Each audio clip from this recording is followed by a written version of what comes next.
Bismillahirrahmanirrahim. Assalamualaikum warahmatullahi wabarakatuh. Alhamdulillah, assalatu wassalamu ala rasulillah wa ala alihi wa ashabihi wa man tabi'ahudah wa walah.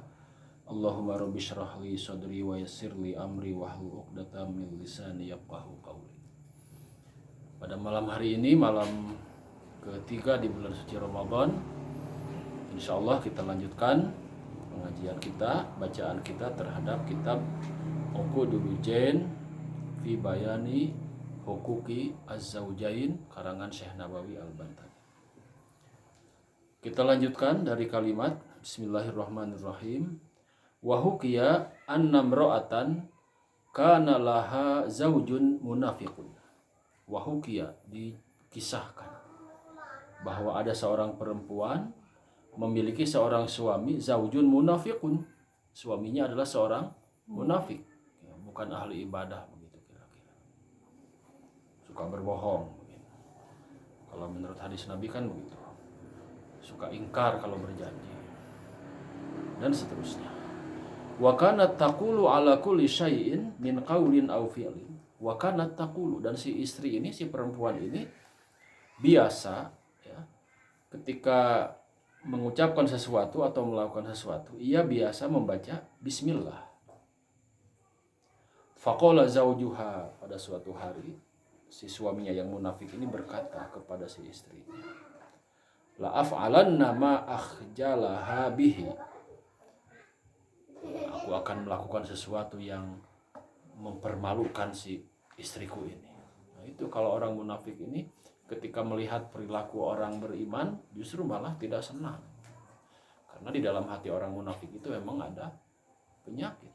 Fi qulubihim maradun. Gitu, ada penyakit dalam hatinya.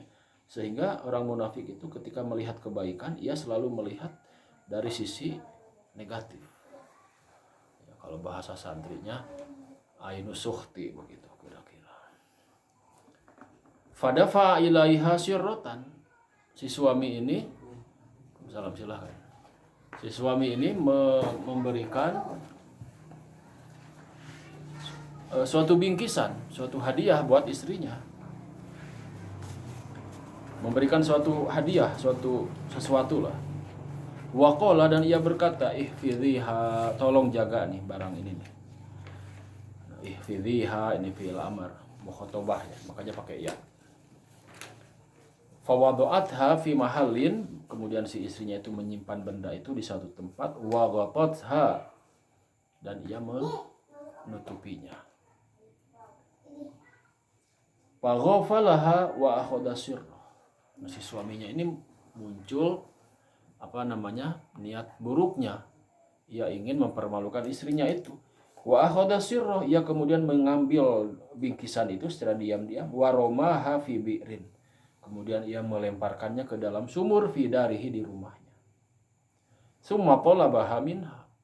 Setelah beberapa saat kemudian si suami nanya ke si istri, mana bingkisan yang kemarin?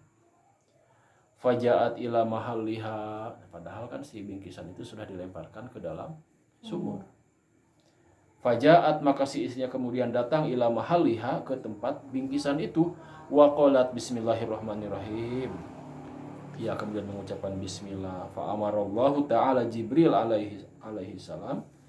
Allah langsung memerintahkan malaikat Jibril an yanzila sari'an, untuk segera turun ke rumah itu, wa yu'idu sirrah ila makaniha, untuk mengambil bingkisan itu dari dalam sumur dan menyimpannya ke tempat semula. Fa wada'at yadaha li ta'khudhaha, si istri itu bermaksud mengambil, merogoh, mengambil bingkisan itu dari tempatnya. Fawajadatha kama wudi'at. Aneh bin ajaib, ternyata benda itu masih ada. Kama wudi'at, sebagaimana ia simpan kemarin. Fa akhadatha, maka ia bisa mengambilnya, wa nawalatha ila zawjiha, kemudian ia menyerahkannya kepada suaminya. Fata'ajjaba min dzalika ghayata ta'ajjubi. Suaminya kemudian merasa takjub, merasa heran dengan setakjub-takjubnya. wa taba ilallahi ta'ala min nifaqihi. Kemudian ia bertaubat dari perilaku munafiknya. Nah, ini hikayat atau kisah masih terkait dengan keutamaan basmalah yang kita bahas malam kemarin. Ini luar biasa lafaz basmalah ini. Seperti dalam hadis Nabi, setiap perkara yang tidak diawali dengan basmalah itu aqta wa abtar, sia-sia, terputus berkahnya.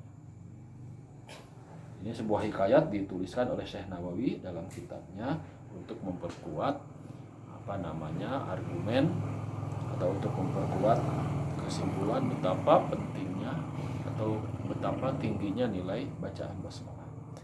Baik, kita lanjutkan dengan kalimat alhamdulillah. Di sini Syekh Nawawi kemudian mengawali kitabnya dengan kalimat hamdalah.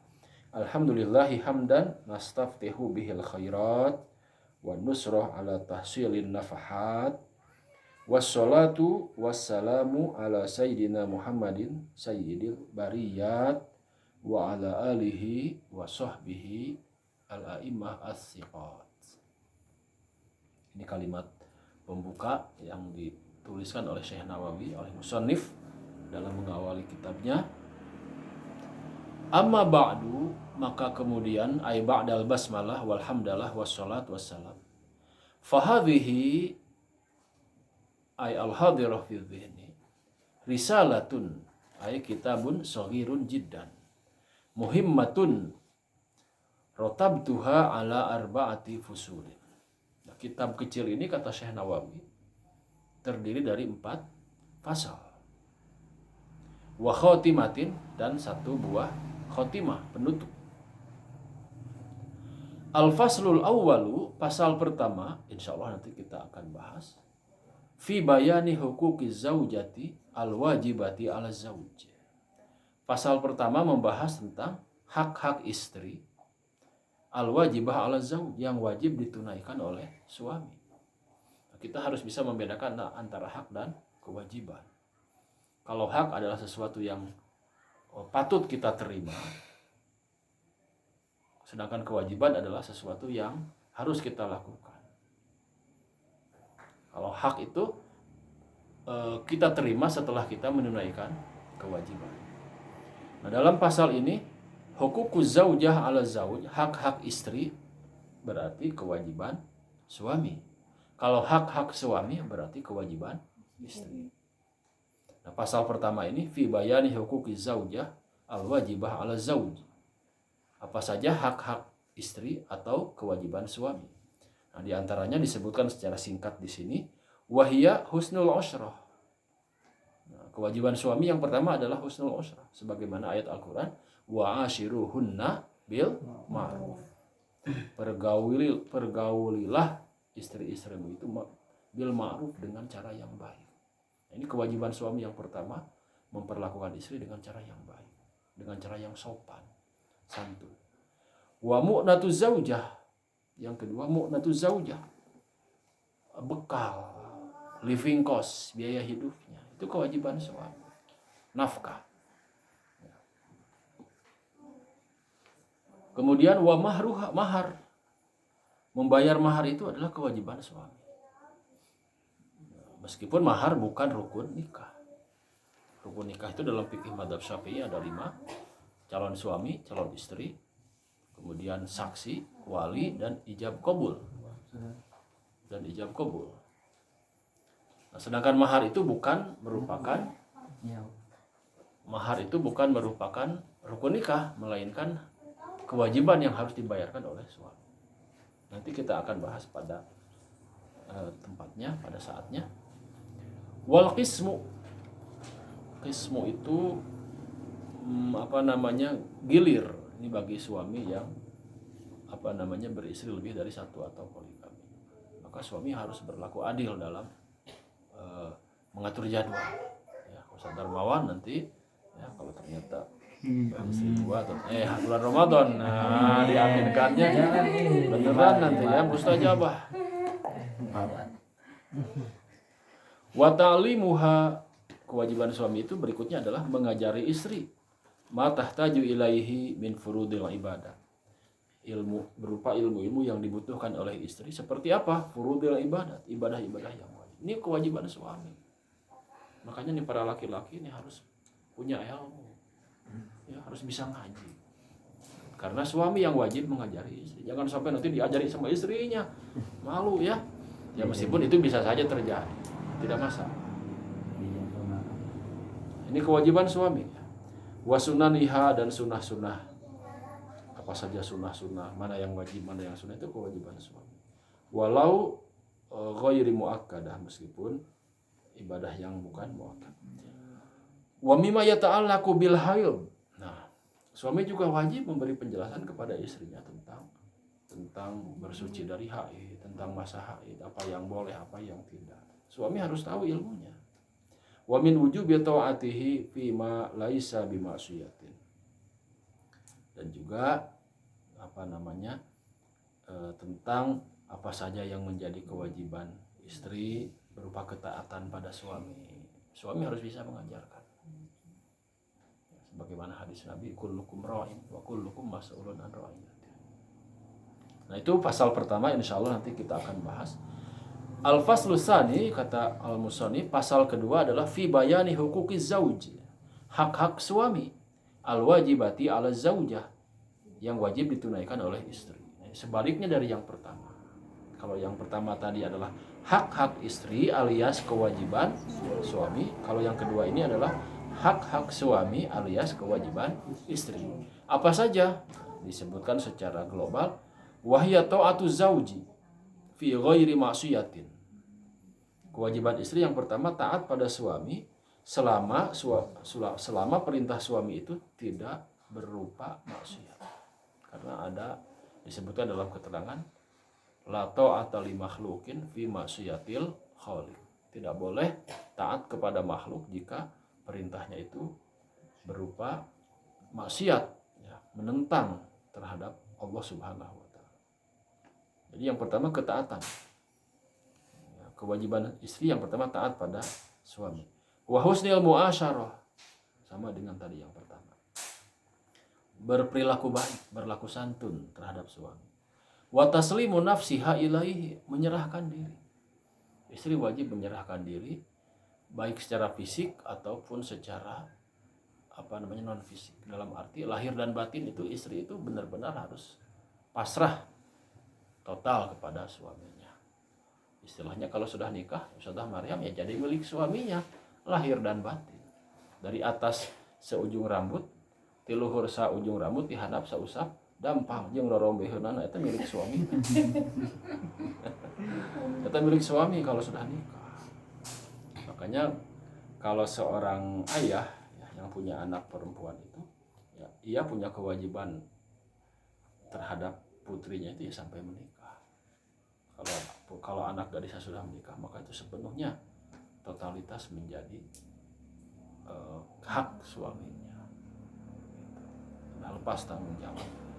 Makanya seorang ayah itu di antara puncak kebahagiaan seorang ayah itu adalah ketika anak gadisnya sudah menikah. Menikah dalam keadaan yang indah dengan suami pujaan hatinya, dinikahkan dengan cara yang baik, menyenangkan. Itu adalah puncak kebahagiaan orang tua. Makanya kita lihat kalau undangan ya, bapaknya si mempelai perempuan meskipun capek tapi tersenyum, terus tertawa terus. Kenapa? Ya bukan sekedar acaranya lancar, bukan sekedar banyak tamu, tapi ada kebahagiaan batin. Ada kebahagiaan batin. Ia sudah lepas tanggung jawab. Karena memiliki anak perempuan sampai beranjak dewasa itu luar biasa tanggung jawab orang tua. Apalagi di zaman now banyak godaan. Sekolah di kota, kuliah di kota, wah nanti sudah dari Bandung, hati-hati. Banyak cowok ganteng penggoda ya, hati-hati, harus bisa jaga diri. Orang tua itu khawatir jauh. Maka kebahagiaan seorang ayah dan ibu itu adalah ketika anaknya menikah. Berikutnya wa mulazamatul bait. Kewajiban istri itu adalah mulazamatul bait, mengurus rumah tangga dan berdiam di rumah maksudnya. berdiam di rumah dan mengurus rumah, itu kewajiban istri, nanti akan kita bahas. Wasyianatu nafsiha min antufi'a firashahu ghairuhu. Bahasa singkatnya, menjaga dirinya dari selingkuh, menjaga kehormatan diri dari laki-laki lain. Di sini ada bahasa firashahu ghairuhu. Jangan sampai ada laki-laki lain yang tidur di ranjangnya. Ya selingkuh lah bahasa. Wal ihtijabu an ru'yatin ajnabiyyin li syai'in min badaniha, menjaga atau menutup auratnya dan seterusnya. Itu diantara kewajiban istri. Nanti kita akan bahas secara detail di pasal kedua. Al-faslu tsalisu, pasal ketiga, fi bayani fadli sholatil mar'ati fi baitiha, membahas tentang keutamaan salat seorang perempuan di rumahnya. Begitu. Jadi seorang perempuan itu yang lebih afdal salat di rumah. Wa fi annaha ay sholatul mar'ati fi baitiha afdal min sholatiha ma'an nabi. Bahkan disebutkan salatnya seorang perempuan di zaman Nabi dulu di rumahnya itu lebih afdal, lebih utama daripada ia ke masjid meskipun berjamaah dengan Kangjeng Nabi. Qala sallallahu alaihi wasallam, ada sebuah hadis, aqrabu ma takunul mar'atu min wajhi rabbiha idza kanat fi qari baitiha. Bahwa ada hadis Nabi yang mengatakan bahwa saat terdekat seorang perempuan dengan Gusti Allah itu adalah ketika ia sholat di dalam rumah. Nah, ia sholat di dalam rumah itu lebih afdol, lebih utama daripada ia sholat di masjid. Dan ia sholat di rumah itu lebih afdol daripada ketika ia sholat di serambi rumahnya. Maksudnya perempuan itu yang afdol itu adalah melaksanakan sholat di dalam rumah yang tidak terlihat oleh orang lain. Tujuannya apa? Untuk menghindari fitnah. Tapi ada yang menarik ya. Kalau ini pendapat Syekh Nawawi dalam Uqudul Hujan. Ada yang menarik kalau kita baca tafsir Munirnya ketika beliau mengartikan ayat Ya Maryam qunuti li rabbiki wasjudi warka'i ma'ar raki'in. Wahai Maryam, bukan Ustazah Maryam yang ini, tapi Maryam ibunda Nabi Isa alaihi salam. Maryam seorang perempuan yang solehah. Di situ diseru oleh Allah, wahai Maryam, jadilah engkau seorang yang taat. Warka'i ma'ar raki'in, dan rukulah beserta orang yang ruku. Nah, Syekh Nawawi Al-Bantani pengarang kitab Uqudul Hujan ini ketika menafsirkan ayat warka'i ma'ar raki'in, beliau mengatakan bahwa seorang istri boleh sholat berjamaah di masjid dengan syarat bisyartil ikhtifa'i minar rijal, dengan syarat ia bisa menjaga diri dari pandangan kaum laki-laki. Bahasa singkatnya atau bahasa lainnya bisa menjaga fitnah, bisa menjaga diri dari fitnah. Ini yang menarik ya. Jadi dalam Uqudul Hujan ini Syekh Nawawi dikritik oleh sebagian akademisi bahwa beliau dianggap sebagai diskriminatif terhadap perempuan. Pandangan-pandangan keagamaannya dianggap sebagai bias gender, selalu berpihak ke laki-laki. Tapi kalau Ustadz lihat di tafsir Munir ya, di beberapa ayat yang terkait perempuan di tafsir Munir, justru terlihat Syekh Nawawi itu sosok yang sangat moderat ya. Tidak sediskriminatif itu. Buktinya beliau berani ya dalam tanda petik melakukan takwil, melakukan kesimpulan yang sangat jauh dari konteks ayat itu. Konteks ayat itu kan terkait dengan Maryam, tapi beliau bisa mengambil kesimpulan bahwa berdasarkan ayat ini bahwa seorang perempuan boleh sholat berjamaah di masjid bisyartil ikhtifa'i minar rijal. Nanti kita akan bahas pada kesempatannya. Kemudian al-faslur rabi'u, pasal keempat dari kitab ini, fi bayani hurmati nadhri rajuli ilan nisa'il ajnabiyyat wal aksi, membahas tentang haramnya atau larangan seorang laki-laki memandang seorang perempuan yang ajnabiyat, asing, maksudnya yang bukan mahram, wal aks, dan juga sebaliknya, larangan seorang perempuan memandang laki-laki yang bukan mahram. Itu akan dibahas di bab di pasal keempat. Ayanadruhunna ilaihi, pandangan seorang perempuan terhadap laki-laki. Insyaallah keempat pasal dari kitab ini plus khotimahnya akan kita baca, akan kita diskusikan maknanya dalam kesempatan yang akan datang. Untuk sesi ini kita akhiri dengan hamdalah. Alhamdulillah.